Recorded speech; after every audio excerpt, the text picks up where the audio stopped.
أعوذ بالله من الشيطان الرجيم بسم الله الرحمن الرحيم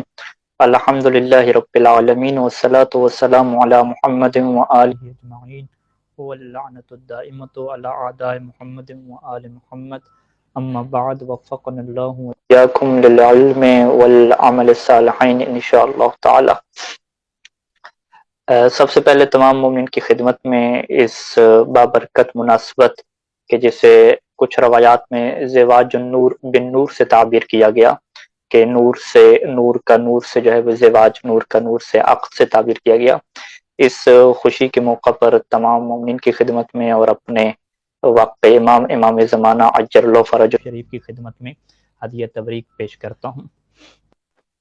اور مومنین کرام، اہل بیت علیہ السلام کی جو پوری زندگی ہے اس میں ہمارے سامنے دو پہلو ہیں، ایک ان کی زندگی کے فضائل اور مناقب کا پہلو ہے، اور جو دوسرا پہلو ہے ان کی زندگی میں وہ سیرت کا پہلو ہے۔ جہاں تک ان کی زندگی کے فضائل کی بات ہے تو فضائل اتنے ہیں کہ ایک عام انسان اور بلکہ جو ہے وہ خاص انسان بھی سوائے معصومین علیہ السلام کے، وہ ان فضائل کی جو بلندیاں ہیں اور جو حقیقت فضائل ہے ان کا ادراک کرنے سے قاصر ہیں اور ناتواں ہیں۔ یعنی ہم آسان لفظوں میں یوں کہیں کہ فضائل اہل بیت علیہ السلام ایک ایسا موضوع ہے کہ جہاں تک جو ہے وہ ہماری عقل پرواز نہیں کر سکتی اور ان فضائل کی بلندیوں کو ہم درک نہیں کر سکتے۔ لیکن اس کے باوجود ایک دوسرا پہلو ہے کہ جو اہل بیت علیہ السلام کی زندگی میں سیرت کا پہلو ہے کہ جس میں ہمیں حکم بھی دیا گیا کہ تم جو ہے وہ ہماری سیرت کو اپناؤ، تم ہمارے قول اور فعل کے مطابق عمل کرو، اور یہ ایک ایسی چیز ہے کہ اس کے اوپر ہم لوگ عمل کر سکتے ہیں، یعنی ہم لوگ اہل بیت علیہ السلام کی اطاعت کی منزل پہ آ سکتے ہیں۔ اگر فضائل کے باب میں جائیں تو خود اہل بیت علیہ السلام نے فرما دیا کہ تم اس کی جو ہے وہ بلندیوں تک اور حقیقت تک نہیں پہنچ سکتے، لیکن جب عمل کی بات آئی، سیرت کی بات آئی، تو خود اہل بیت علیہ السلام نے حکم دیا، اور قرآن مجید نے بھی واضح کہا کہ تمہارے لیے رسول کی زندگی میں جو ہے وہ نمونہ ہے، نمونہ عمل ہے، اسوہ حسنہ ہے کہ تم نے اس کے مطابق اپنی زندگی کیا گزارنی ہے۔ اب ہم جو ہے وہ اس پہلو کے اوپر ابھی گفتگو نہیں کر رہے کہ جو پہلو ہماری طاقت اور قدرت سے ہی باہر ہے، یعنی فضائل کا پہلو۔ فضائل کا پہلو ہماری طاقت اور قدرت سے باہر ہے، اور اس کے بارے میں واضح طور پہ کہا بھی گیا ہے کہ تم پہنچ بھی نہیں سکتے۔ ہم اس پہلو کے اوپر گفتگو کرنا چاہ رہے ہیں کہ جس کے اوپر ہم عمل کر سکتے ہیں، جو ہماری بساط میں ہے، جو ہماری قدرت میں ہے، اور وہ سیرت کے پہلو ہے۔ سیدہ فاطمہ الزہرا سلام اللہ علیہا کی جو زواج ہے اور جو ان کا عقد ہے امیر المومنین علیہ السلام سے، اس کے اندر بہت سارے پہلو ایسے ہیں کہ جن کے اوپر اگر ہم غور و فکر کریں اور پھر اپنے آپ کو دیکھیں اور معاشرے کو دیکھیں تو بہت ساری حقائق جو ہے وہ ہمارے سامنے کھل کے سامنے آتے ہیں، اور یہ ایک ایسی حیران کن باتیں ہیں کہ جس سے ہمیں خود پتہ چلتا ہے کہ ہم کتنا اہل بیت علیہ السلام سے محبت کرتے ہیں اور کتنا یہ چاہتے ہیں کہ ہماری زندگی ان کے کہنے کے مطابق ہو۔ جب مہر وغیرہ مکمل معین ہو گیا اور عقد کا جو ہے وہ اعلان بھی ہو گیا، عقد بھی ہو گیا، عقد کے بعد جو ہے وہ رخصتی کے لیے کچھ ماہ کا جو ہے وہ عرصہ لگا،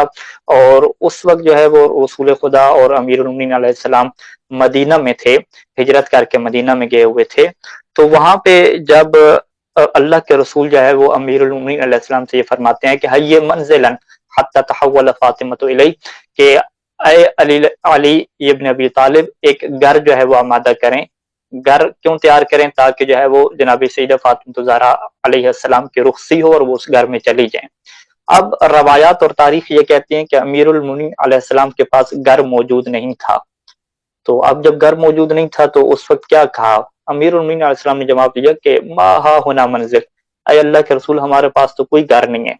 اگر اس مدینہ میں گھر ہیں تو وہ حارثہ بن نعمان کے کہیں گھر ہیں،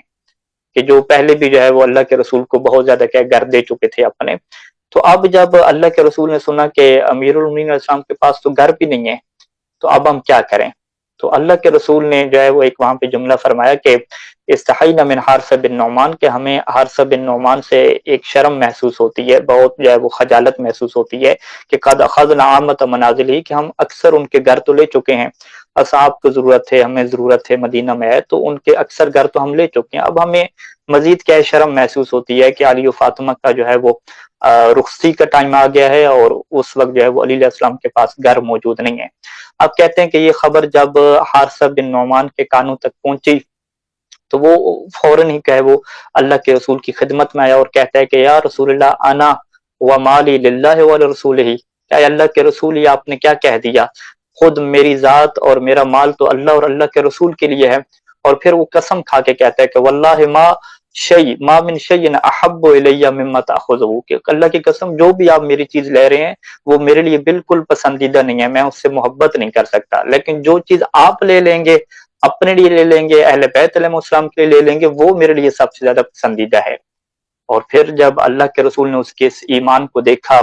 اور اس کی جو ہے وہ عشق اہل بیت کو دیکھا، تو اب وہاں پہ کہتے ہیں کہ حارثہ بن نعمان کے ایک گھر کو جو ہے وہ امیر المومنین علیہ السلام کے لیے جو ہے وہ تصرف میں دے دیا گیا اور ان کے لیے دے دیا گیا۔ اب دیکھیں پہلا نقطہ یہاں پہ کیا آتا ہے ہمارے سامنے کہ علی ابن ابی طالب امیر المومنین علیہ السلام کی شادی ہو رہی ہے، رخصتی ہو رہی ہے، لیکن ان کے پاس گھر نہیں ہے۔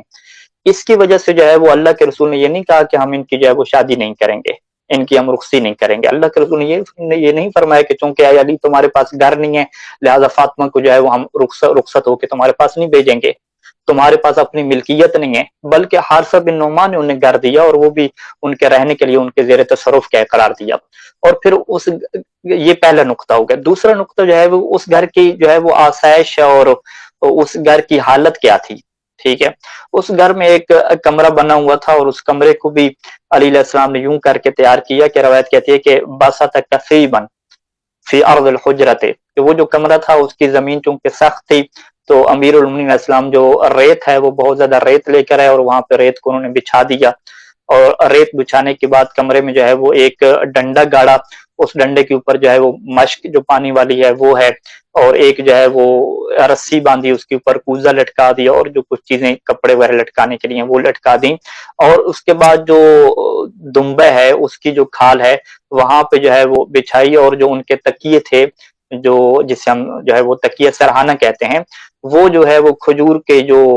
کیا نام ہے شاخیں ہوتی ہیں اس سے جو ہے وہ بنے ہوئے تکیے تھے۔ یہی چیز تھی، یہی امیر المومنین علیہ السلام کے کمرے کی کیا تھی، سیٹنگ تھی کہ ان کے بسترے کو آپ دیکھیں تو ایک جانور کی کھال ہے، ان کے تکیے کو دیکھیں تو کھجور کے پتوں سے بنے ہوئے جو ہے وہ چند ایک تکیے ہیں، ان کی زمین کو دیکھیں تو کوئی کارپٹ وغیرہ کوئی قالین وغیرہ نہیں ہے، بس نرم ریت جو ہے وہ بچھائی ہوئی ہے۔ کمرے کی سیٹنگ کو دیکھیں تو مشکیزہ وغیرہ رکھنے کے لیے کوئی شیڈ وغیرہ یا الماری وغیرہ بنائی ہوئی نہیں ہے۔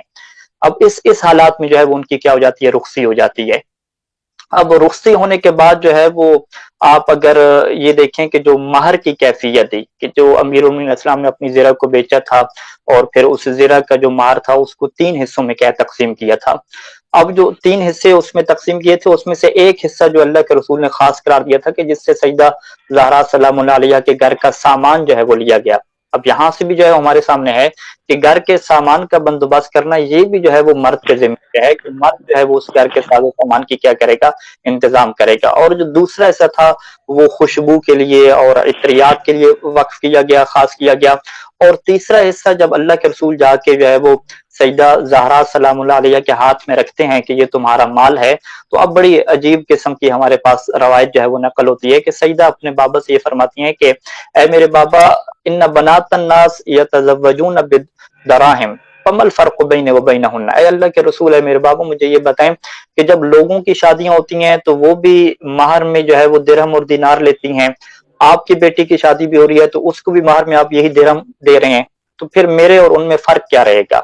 لہٰذا اے اللہ کے رسول، اے میرے بابا، میں آپ سے یہ سوال کرتی ہوں اور آپ سے یہ منت سماجت کرتی ہوں کہ یہ پیسے آپ لے جائیں اور یہ علی علیہ السلام کو آپ واپس کر دیں، یعنی سیدہ نے اپنا مہر واپس کر دیا، اور پھر فرمایا کہ آپ اللہ سے دعا کریں کہ ان یجعل مہری الشفاعۃ فی وساط امتک،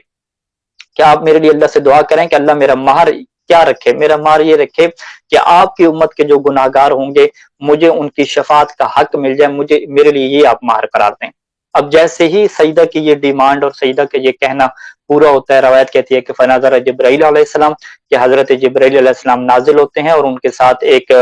ریشم کا جو ہے وہ ٹکڑا ہے اور اس کے اوپر لکھا ہوتا ہے کہ جعل اللہ مہر فاطمہ الزہرا شفاعت المذنبین من امت ابیہا، کہ اللہ نے جو ہے وہ فاطمہ کے مہر کو قرار دیا ہے کہ وہ اپنے بابا کی جو امت کے گناہگار ہوں گے ان کی کیا شفاعت کر سکیں گی. اور پھر سیدہ نے فرمایا تھا کہ یہ جو ریشم کے ٹکڑے کے اوپر میرا مہر لکھا ہوا ہے کہ جب میں جو ہے وہ اس دنیا سے چلی جاؤں تو میرے کفن کے اندر جو ہے وہ اسے رکھنا، اور جب قیامت کا دن ہوگا، اذا حشرت یوم القیامت، جب قیامت کے دن مجھے اٹھایا جائے گا تو رفعت تلک البطاقۃ بیدیہ، میں اسی ریشم کے ٹکڑے کو لے کر جاؤں گی اور اپنے بابا کی امت کے گناہگاروں کی کیا کروں گی، شفاعت کروں گی. امیر المومنین السلام کی زندگی میں کیا ہے، یہ آپ کو حالات ملتے ہیں کہ جو ان کا مہر تھا وہ بھی سیدہ نے جو ہے وہ معاف فرما دیا، اور اس کے بدلے میں جو ہے وہ ہماری اور آپ کی جو ہے وہ شفاعت کو کیا ہے طلب کیا. اب اس کے بعد ایک اور آخری پہلو جو گھر کے اندر رہن سہن کا ان کا طریقہ تھا اور کیا حالات تھے، اس کے متعلق ایک روایت نقل ہوتی ہے اور یہ احادیث کی کتابوں میں موجود ہے کہ جس کو ہمارے استاد فرما رہے تھے کہ اس کی سند بھی کیا ہے، بالکل صحیح سند ہے، کہ جس میں یہ روایت کے الفاظ ہیں کہ امیر المومنین علیہ السلام گھر کے 3 کام کیا ہے خود انجام دیا کرتے تھے. یحطب، وہ جو ہے وہ لکڑیاں کاٹ کے خود لایا کرتے تھے، ویستقی، اور پانی بھر کے خود لایا کرتے تھے، ویکنس، اور جو گھر کی صفائی ہے، گھر کا جھاڑو دینا، یہ بھی خود امیر المومنین علیہ السلام اپنے ہاتھ سے کیا کرتے تھے. اس میں ہم مردوں کے لیے یہ سیرت ہے کہ جب امیر المومنین علیہ السلام جیسا امام جو ہے وہ اپنے گھر میں جھاڑو دے رہا ہے، اپنے گھر کے لیے جو ہے وہ پانی بھر کے لا رہا ہے، لکڑی جمع کر کے لا رہا ہے، تو ہمیں بھی جو ہے وہ اپنے گھر کے کام کاجوں میں جو ہے وہ حصہ لینا چاہیے. اور یہ سیرت امیر المومنین علیہ السلام ہے. اگر سیدہ کی سیرت دیکھیں تو 3 کام جو ہے وہ سیدہ کے روایات میں، بہت سے روایات میں ذکر ہیں کہ تطحن کے چکی چلانا، اور دوسرا کیا ہے تعجن آٹا گوندنا، اور وہ تخبز اور روٹی پکانا. یہ کیا ہے سیدہ کی سیرت رہی ہے کہ آٹا گوندنا، چکی وغیرہ چلانا اور کھانا تیار کرنا یہ سیدہ کا کام ہوتا تھا، اور باقی جو گھر کی صفائی ہے اور پانی وغیرہ بھر کے لانا یہ امیر المومنین علیہ السلام کی سیرت تھی. تو آج ہمارے لیے آج کی تاریخ میں یہ لمحہ فکریہ ہے کہ ہم سب بیٹھیں اور اپنے محبوب امام علی ابن ابی طالب امیر المومنین علیہ السلام کی زندگی پہ نگاہ کریں کہ کن حالات میں ان کی شادی ہوتی ہے، کس طرح ان کی شادی ہوتی ہے، ان کے کمرہ کیسا ہوتا ہے، ان کا گھر کیسا ہوتا ہے، اور وہ شادی کے بعد کس طرح سے رہتے ہیں، اور ہم ان سب چیزوں کو پک کریں اور اس کے مطابق اپنی عملی زندگی گزارنے کی کوشش کریں. تو یہی وہ حق ہوگا کہ جو ہم ادا کر پائیں گے، اور اسی کے لیے کہا گیا ہے کہ تمہاری یہی ذمہ داری ہے. جو فضائل کا باب ہے اس تک تو کہہ دیا گیا تو تم ہمارے فضائل تک پہنچ ہی نہیں سکتے، لیکن جب عمل کی بات آئی، قول کی بات آئی، تو وہاں پہ کہہ دیا گیا کہ ہماری سیرت میں تمہارے لیے کیا اسوہ ہے، اسوہ حسنہ ہے، تم ہماری سیرت کو دیکھو اور اسی کے مطابق کیا عمل کرو.